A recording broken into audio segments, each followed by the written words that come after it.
Hello, it's a wonderful time again with you on the program Conversations, and it's happening from NTA. We're particularly, do I say sad, happy? Okay, we're just excited in the studio today to talk about what we have in mind because it affects all of us. You may not have one at home, but then the excesses of the other ones out there can affect your home negatively. What is the topic? And who are we talking about? Nigerian students. Now, in 1999, statistics said that we have over 1,800,000 students across Nigerian universities. That's the public schools. We haven't added the private ones. And as at we speak, as at today, the number is almost doubled, and all of them are sitting at home doing maybe nothing or something. I don't know. But then our intention today is to find out how can we positively engage the children, the students at home during these forced holidays. And everybody here is passionate about this topic because they have one relation or the other who is actually depleting their pot, yes, are depleting their pockets. My name is Elizabeth, by the way, and Chukuma, welcome back. Good morning, viewers. My name is Chukuma. Elizabeth decided to. You abandoned us, yes, go ahead. Get it.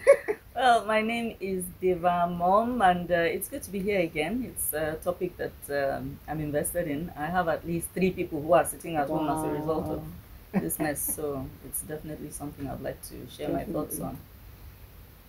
Good morning. Good morning, everyone. My name is Puchititi, and I'm pleased to be here. Okay, nice to have all of us seated. It's good to know that one way or the other we have people that are affected around us, given the fact that it's something we must say no to. I know you are a business coach, so the students should actually bring out their pen and papers and find out the things they might be able to take home to help them. I don't know how long the strike is going to be, but it's important to ensure that you're not just idle, but you're also making money. Let's get to the streets and find out. Nigerian students, where are you? How do they say? Nigerian students, great Nigerian Greatest students. Nigerian student. That song. All right, let's take that break.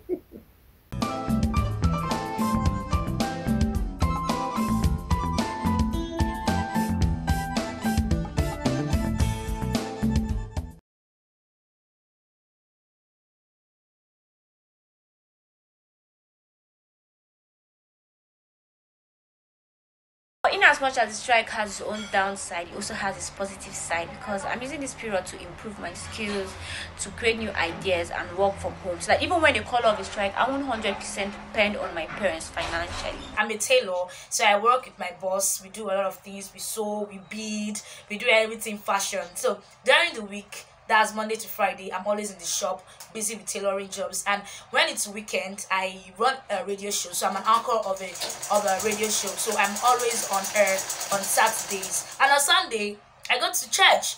I've been busy sewing clothes. I'm a fashion designer. I've been busy sewing clothes for my customers and acquiring new ideas to the brand and proliferating my skill day to day. I don't actually like the fact that I had to come on because of the strike, but it has been an opportunity. So it's nice adding to one's knowledge. Well, since I'm on break right now, I've been able to go online and learn a lot of stuff about Bitcoin and how to trade, and it's quite fun because you will get to enjoy the classes. I've been able to take baking lessons and baking classes. And trust me, I'm a professional. I've been able to keep myself busy with baking. And with that also, I've been able to earn money with it. That's how I keep myself busy. I decided to learn this skill, tailoring, and I am at work.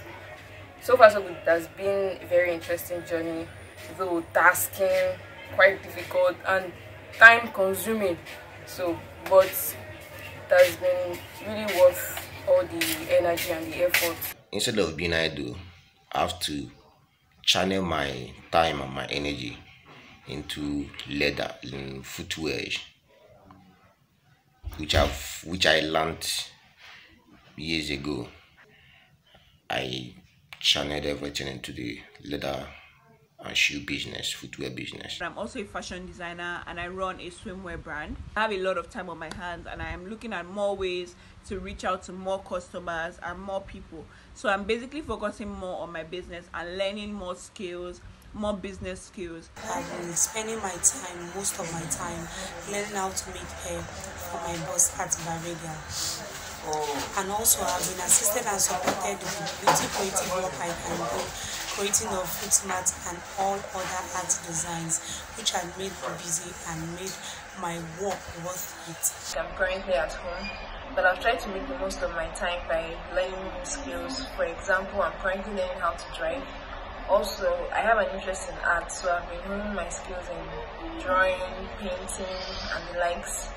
I'm also working on starting an internship at a hospital. I make scented candles, and I was able to start production and maximize the time to learn other things. I also anchor a show for Unilag FM on Thursdays.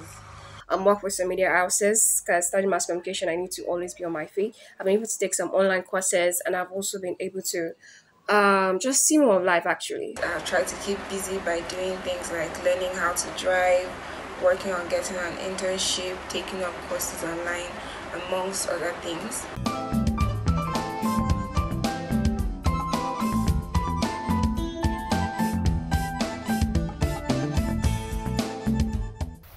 Amazing, amazing. You know, when we started, I wanted to do that. Great Nigerian students. Great. Okay, because our students are actually very great. There's no dull moment. But at the end of the day, I noticed something running through almost all over my fashion. If it's not shoes, it's hair, but most of them clothes. Are there other things we can do to engage these children? And are there other things they can find interesting? I think I want to start with first the men here.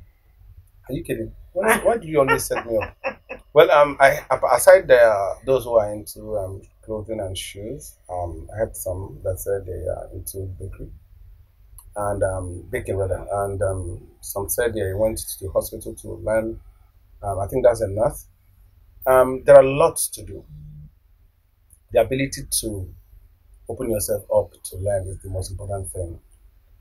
Most times people think it's all about going to school. I'm not saying going to school is not important because I don't like to be misquoted.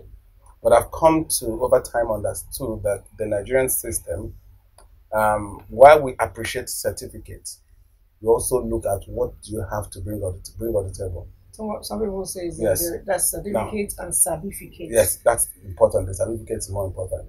Now, I had mentioned to a few, wherever you have your passion, follow your passion.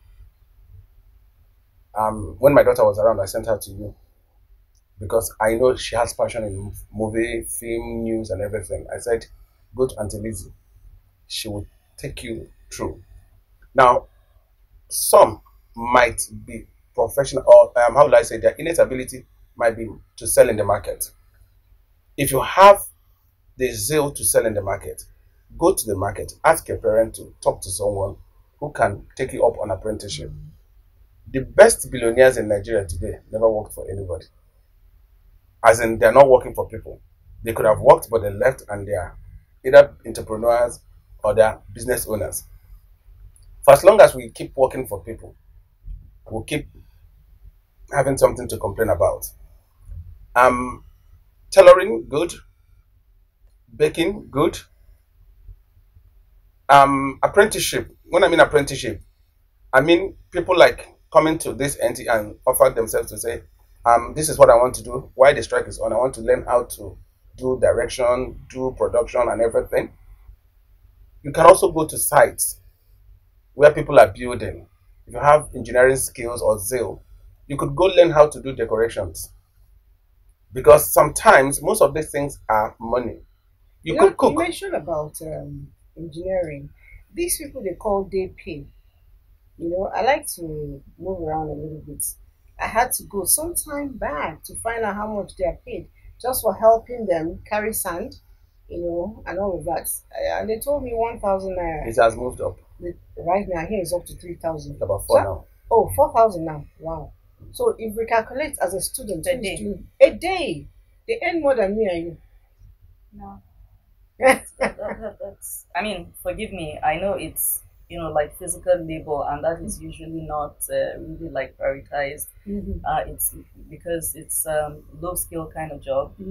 But 30,000 naira a month to lift, and you're going to buy. It's not a month. That's a 10 days.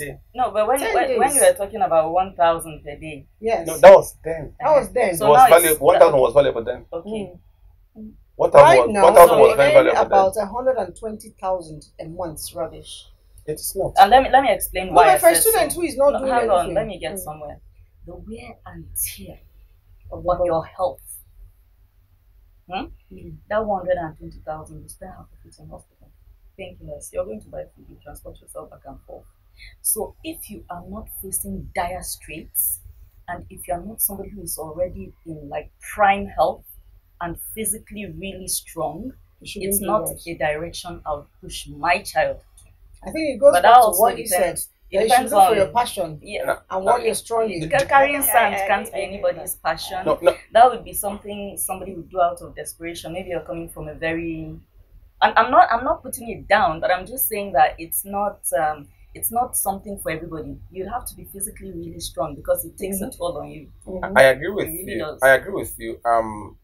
For students, if you want to take the line of engineering, what I usually encourage is that's what they call project management. Yeah. You could go and offer yourself as an assistant on the site. If I have a site now, I want to have someone who will give me true account of what happens on the site, and I'll be willing to pay that person. Because if you're able to give me true account of what's happening on the site, you've saved me a lot of cost. Yes. Most of these kids are not willing to do that. Now, aside that, there are people, most shops, you could do online marketing for some shops. I have people who are not coming to my shop, but they are selling for me and they're making money. And they have their pay, and they're not doing only for me, they do for a lot of people. Now, I tell people, instead of you using your phones to post gossips and post news and do some irrelevant things, convert it to money making too. I also mentioned something about learning to do interlocks. Interlocking. Interlock, yes. It's a good skill because when you learn it, the knowledge you have on it could help you get the job, but you might not do it. I don't know if you understand what I mean. The expertise in knowing how to do it would help you as a graduate, because I always, when I speak to graduates, I tell them there is a big difference between a graduate and a non-graduate. And why graduates earn higher is because it is expected that when you have gone to the university, you have been taught culture, you have been taught lifestyle, ability to have some kind of level of understanding. Now, when you have this knowledge, you could go to those of them whose job it is to do this practical job, get this job and subcontract it to them, supervise them with your expertise. You have become an employer of labor. And that's what basically most of the guys we call abroad that to give us money. Well, that's what most of them do. The ones we call expatriates. Yes. They come in, they are not better than us, but they come in without their certificate or the mindset that they can do it. They get the job and they subcontract it to our people, and they collect higher and our people collect lower. All right, let me go to Coach Didi. I know that you work a lot with kids and their mental state. It's very important to you. One thing I know is it is one thing to say, okay, there are loads of jobs there you can do voluntarily or money making or whatever. But sometimes it's difficult to get children to actually believe, yes, we can. What are the techniques parents? Because it's a problem. What are the techniques parents can begin to use to spur their children to become self-starters, so to speak? When you said something about what other things can these kids do, as a coach in coaching, we never tell you what to do. Oh, coaching. We never tell you what to do. Instead, we ask you strategic questions. What do you think? The first thing I'll ask you is, what do you love doing? What do you enjoy doing? I love talking, for instance. Fantastic. So How can you make money from it? Oh, MC job. Fantastic. So it comes easy to you. And then what comes easy to you? Apart from what you love doing, what comes easy to you?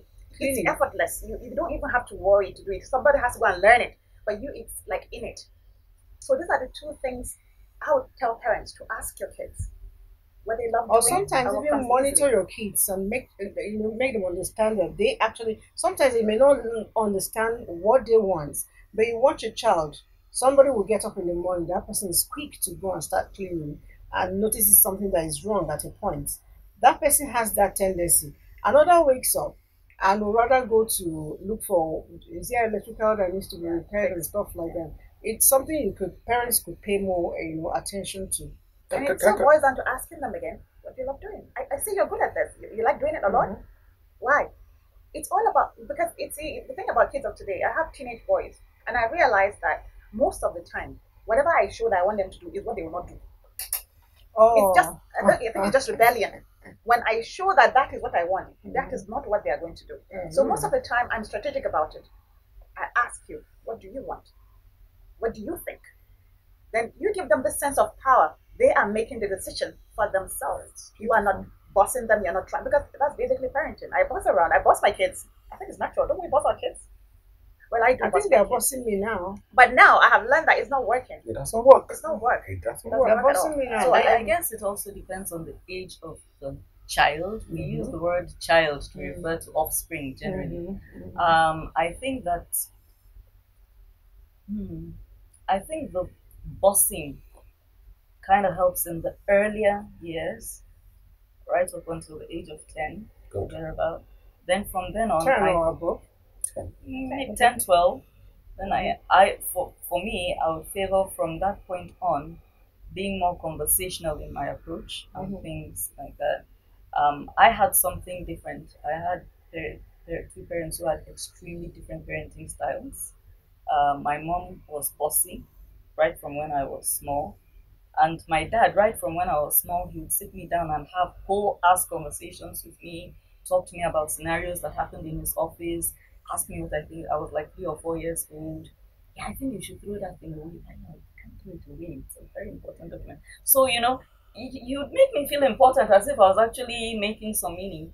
And I think that helps me to be more analytical in my way of thinking, because when I would go wrong in the way a child would reason, you'd call my attention to why what I was thinking or the way I was thinking wasn't quite right, and it would help me to adjust. So they had very different parenting styles, but if I were to do parenting afresh, I would favor being slightly bossy when the child is younger, and then get with the democratic conversational style from when the person is in secondary school. Any point where authoritarianism will come in? I think it, for me, I used to, before I actually became a parent, I thought I had more of an authoritarian style. But now, in the mix of things, I don't have an authoritarian style. It's okay, that's good to know. We still ensure that we will be reading out lots of jobs. I actually have a lot of them here, and they'll help me explain how this job can be a catchy one for the young people. But my director said I should quickly call for a break, and I'm going to obey him before he cuts my name. Break up seconds.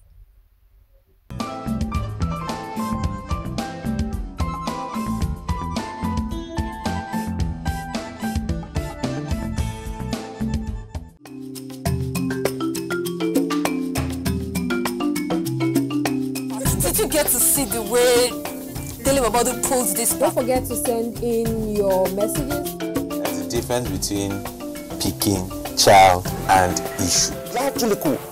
That is you can do more with less people. If we have a better way of addressing these issues, taking care of... Congratulations, you were able to sign Tilo Werner from RB Leipzig. So you take water before your workout. People have used their phone, using TikTok to do that. Should I go for test? Should I... A lot of people don't even have resources. I'm Cecil, and this is the Medley Show on NTA.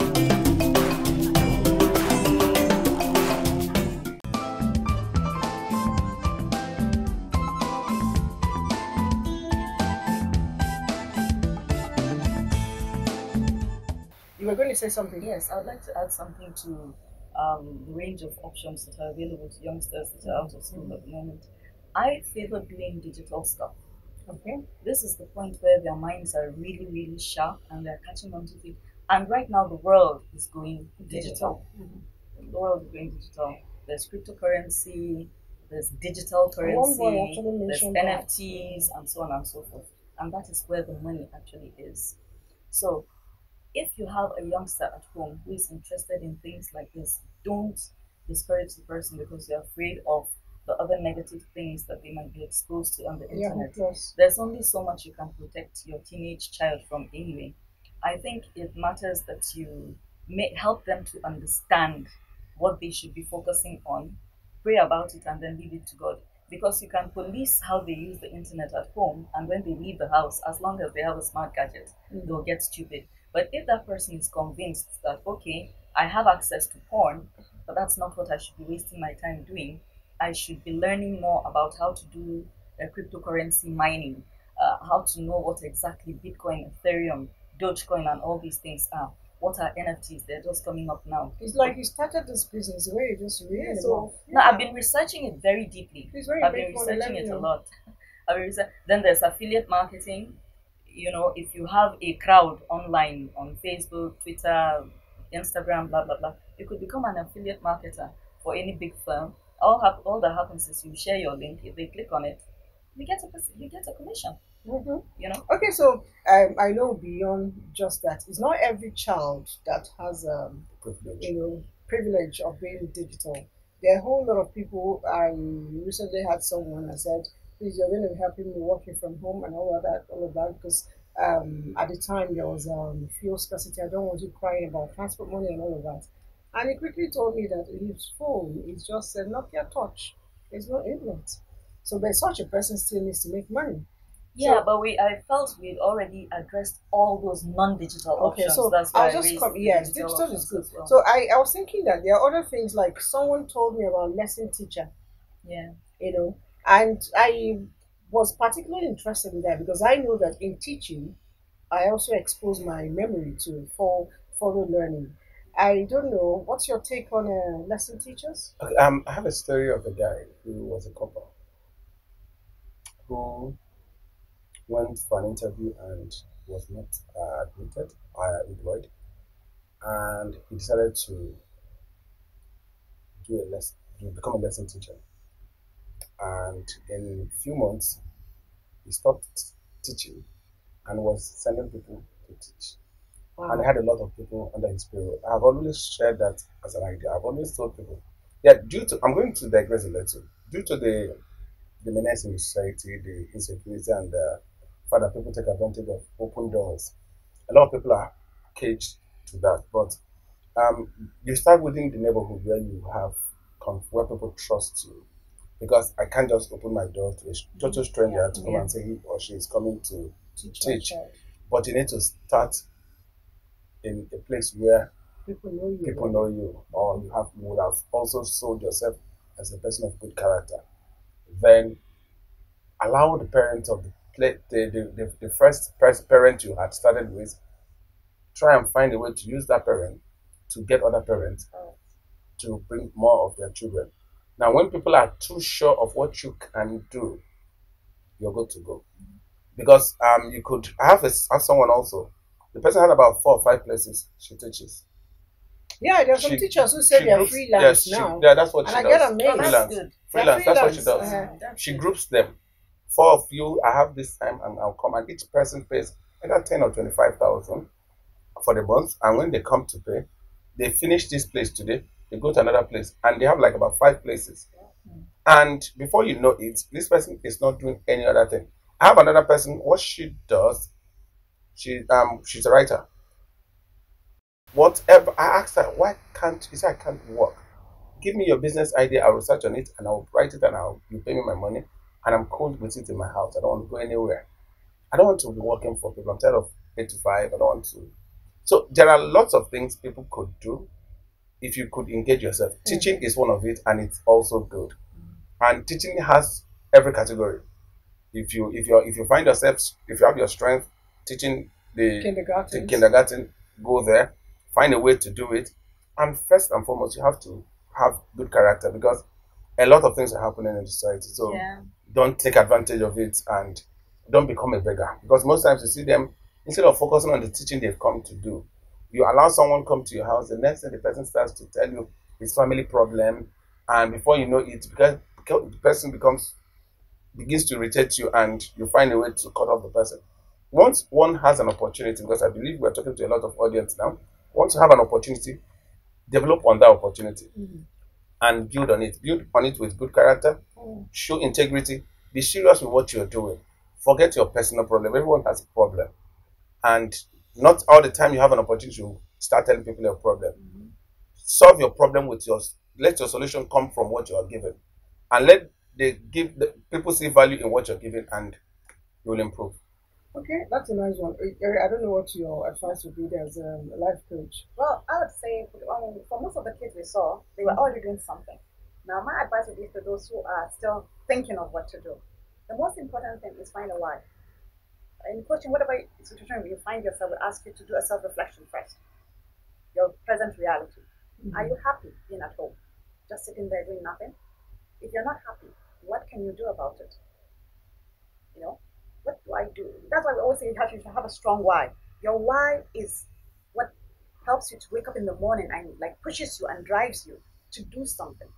Are you tired of always asking your parents to give you 10 naira, 5 naira? You want to make your hair, you want to do this, you want to go take a cab? Are you tired of it? If you are, what can I do? So look within yourself. What am I good at? What comes easily to me? And start to work on that. And then it's important to do visualization. I love visualization. Visualize your best self, where you want to see yourself, what you need to see yourself doing, like a dream, a goal. Because the mind cannot work on what it can't see.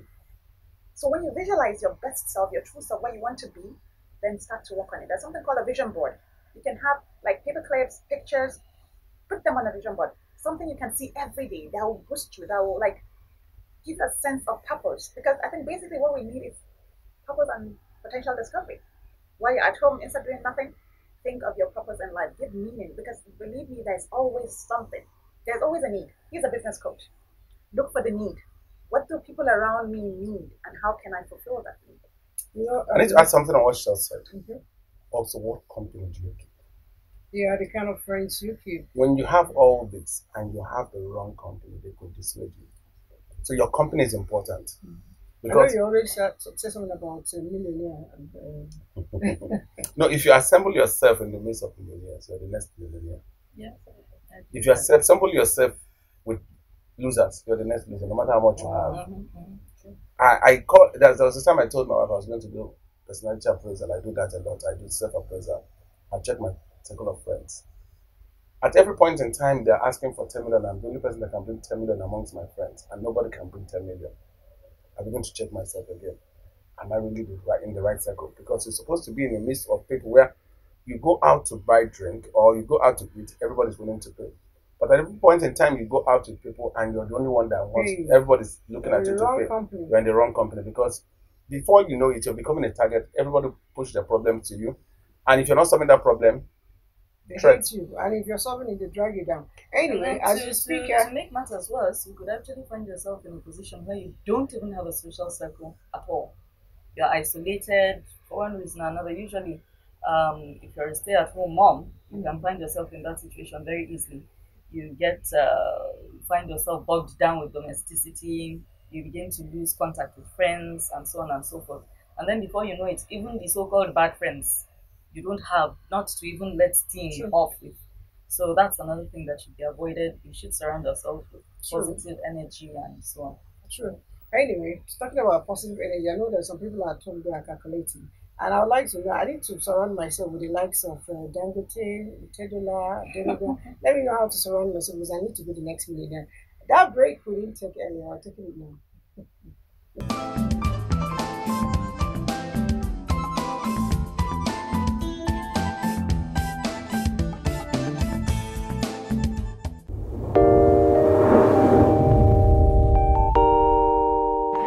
When there's a child out there that's not getting the same that your own child is getting, the difference will tell, and there will come a time in the society where that child is going to take its pound of flesh. Where you can actually, everything from watching a program with the child, you can start up the conversation from something on the TV and say, oh, you know. For me, it's like, hurry up with this business. And the other one said, Auntie, it's not about me, it's about the guys. They're not ready to marry. Yes. If she wants to ask something, no, I know my mother very well. In fact, the most interesting one is when I put up pictures on WhatsApp, you know, Snapchat filters and all that, she will call me, remove that picture. There was a day I got tired of all that and I said,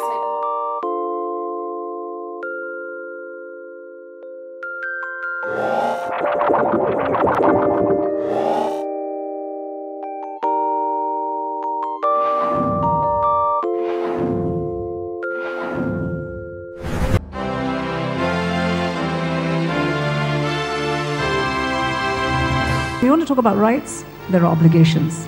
I'm not saying that this government is a saint, it's very far from it.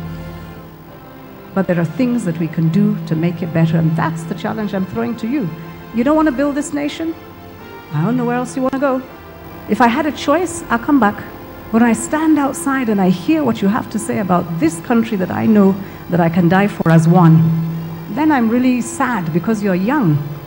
You have education, you have tools, you have a huge future ahead of you, and you're condemning yourself before you started on that journey. So please don't do that. Please don't.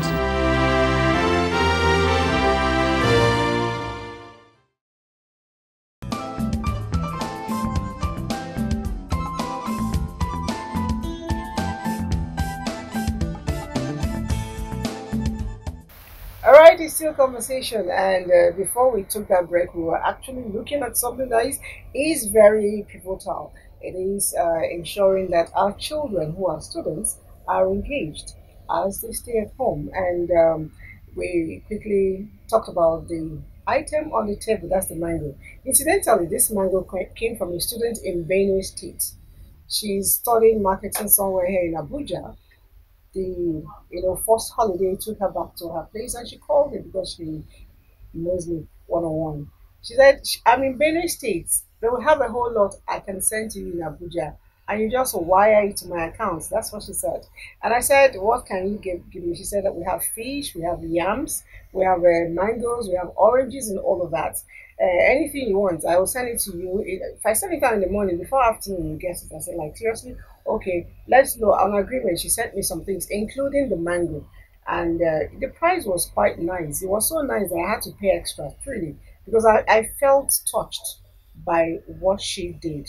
And it's particularly important to me because what she did was practicing her course, marketing. So a whole lot of us, maybe will deviate completely. I'm not saying it's wrong. You could study biology and end up in the bank. It doesn't matter. But if you have really passion for what you're studying, it's important we pick it up as a holiday job, as a vacation job. And when we talk about keeping busy, I I think it shouldn't just be money making. Money is good, no doubt, but there are times you begin to learn skills. Exactly. There are times you begin to develop yourself. There are times you begin to increase your CV. Go and work for somebody free of charge. When you're going, please can I have a recommendation letter that will come in handy when they're asking you for 10 years experience in a new job. Exactly. You're a mechanic. There are so many mechanic workshops. You could go there, like you said, and work. You're studying engineering, construction. You could go out and just do a job for free. That's me. It doesn't have to be something that will give you money. We understand money is good, all right, but let's learn to do things and leave it. A girl that I know, went to work for a company free of charge. They didn't even want her. But she forced herself in. The first 1 month was like, shoot, this girl has something. Let's watch. The second month, come, how far is your house? Wherever it is, she mentioned. And they said giving her transport money. By the third month, they were paying her. After the 7 month strike, they paid her, I think it was 25,000 naira at that time, and then gave her another 70,000 to go back to school. That was 95,000 naira. So plus some other stuff, like you've been a good girl, blah blah. Then the big thing is they gave her a recommendation letter and told her the office is open for a job when you come back. It's her attitude.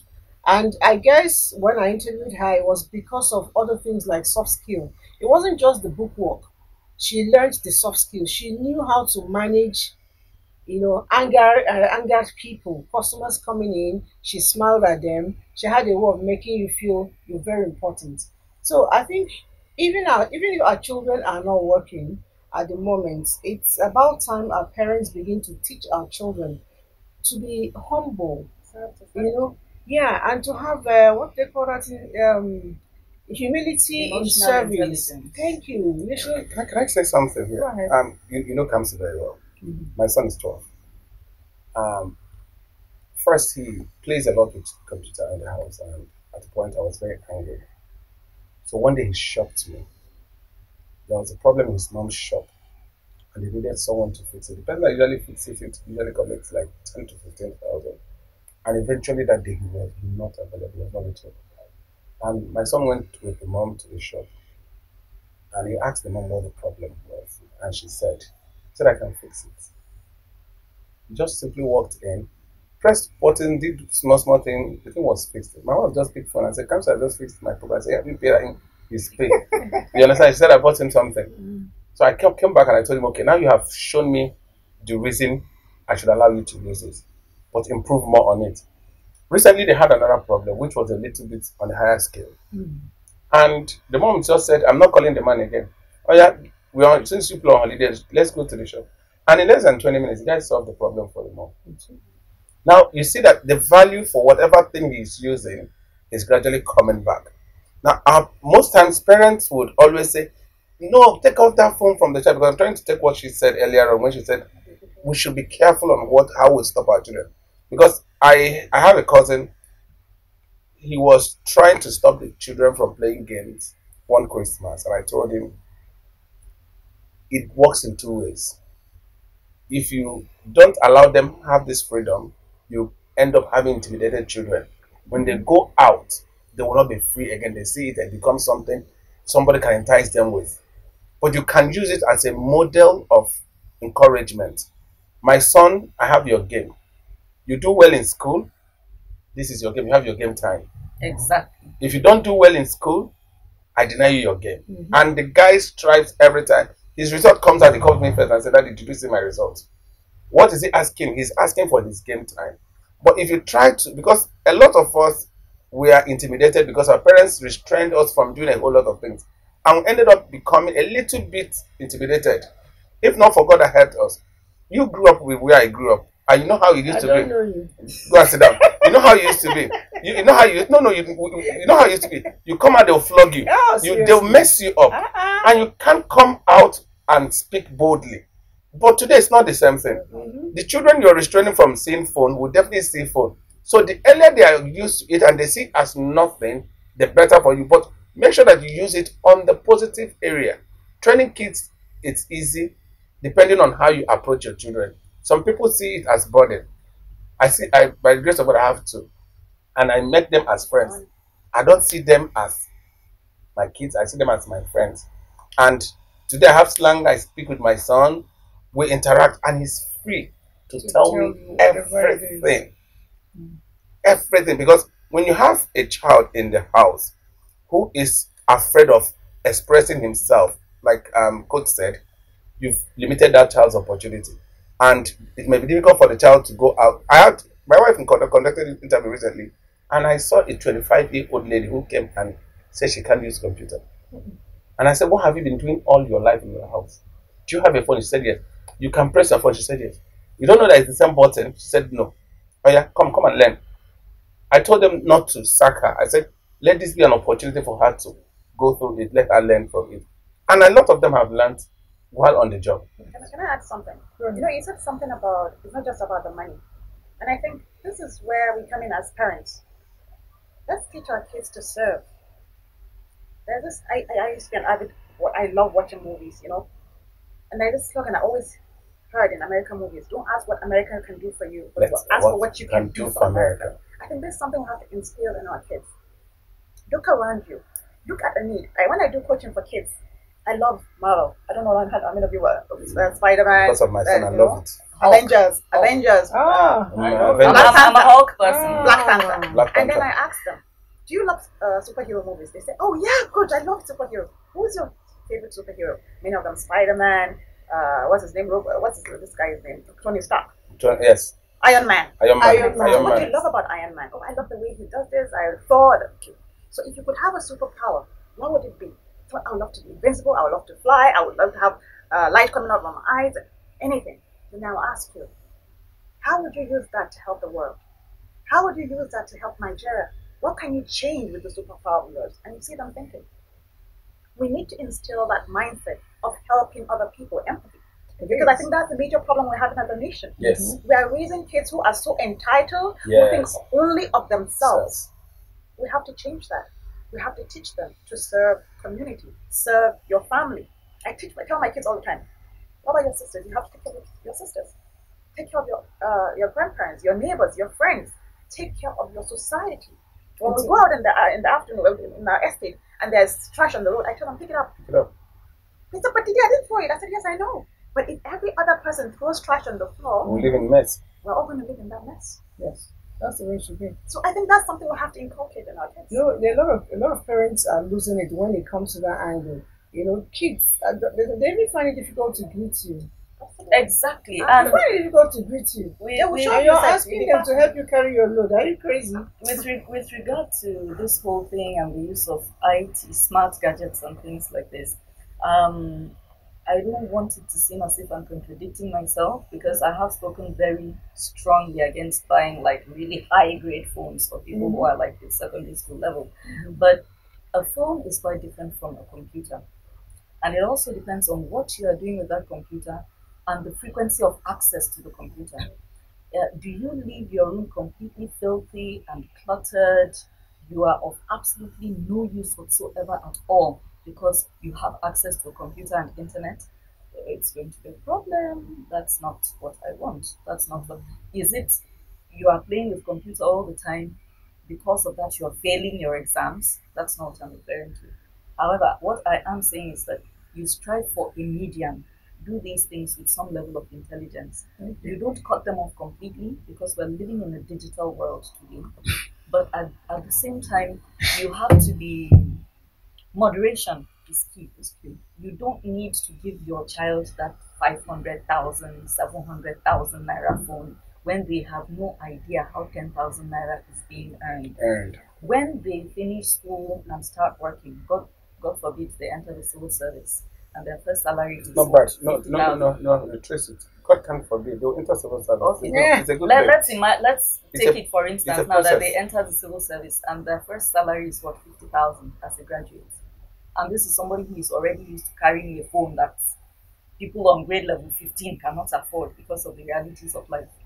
So that means that the person will now begin to get clever in the wrong ways so that they can. So you have to. It requires a lot of balancing. This whole matter for me is dicey, honestly. Like that. Like you said, my kids don't have phones. My kids don't have phones until they finish secondary school. And believe me, I can tell you that it was a struggle. Because every day they'll come back. We're the only kids that don't have phones in our class. Everybody in my class.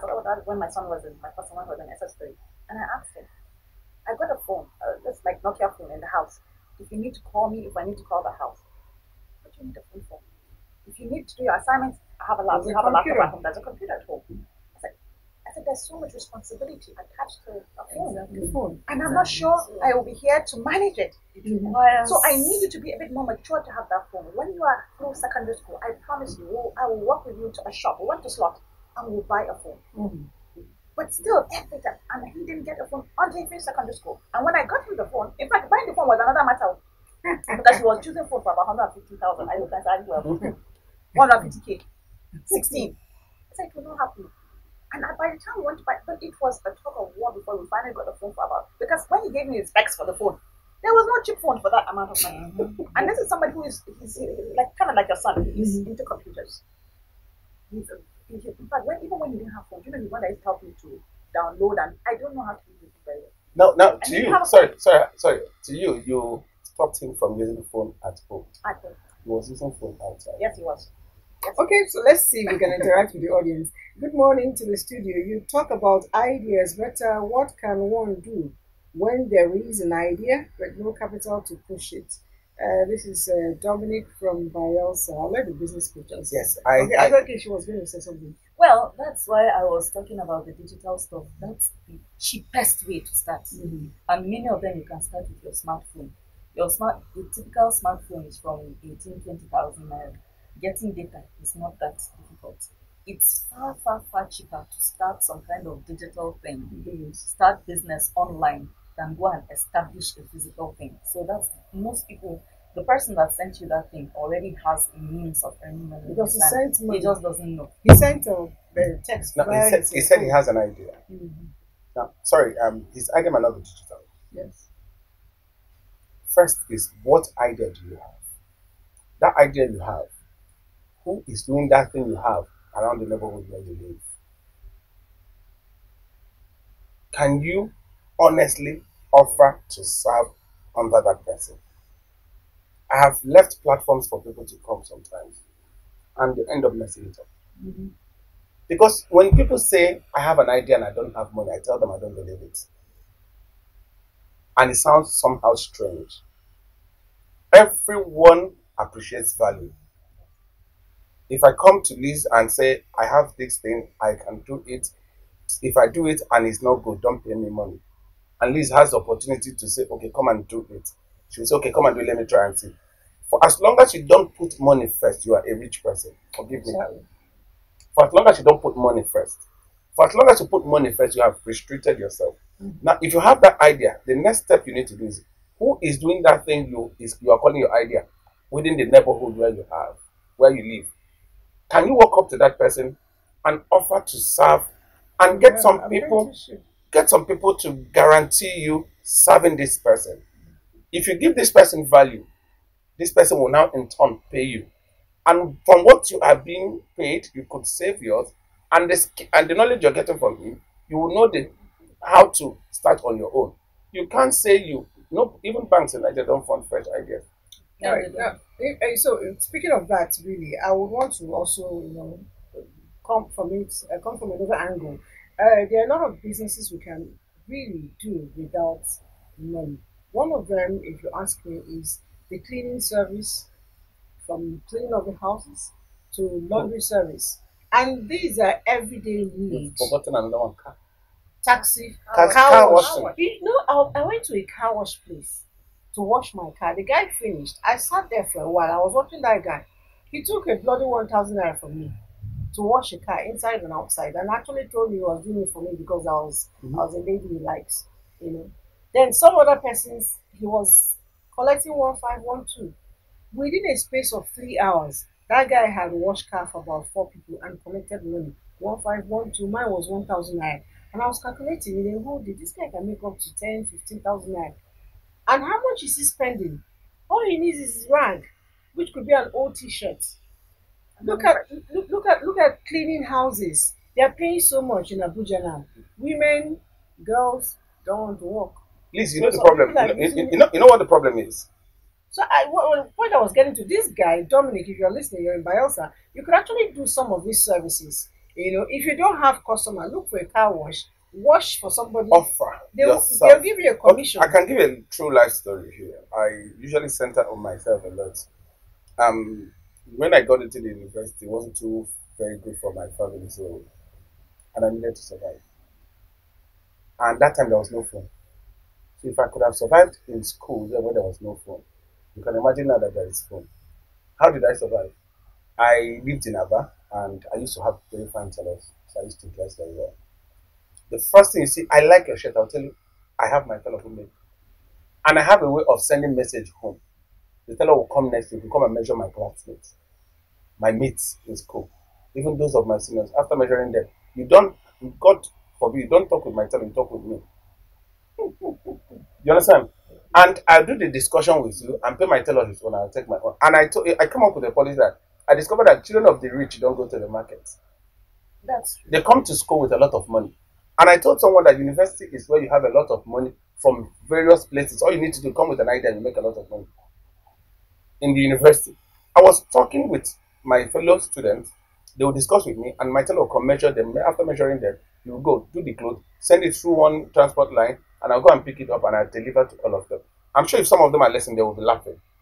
And it helped me make money. And it was legitimately done. There was no phone. Okay.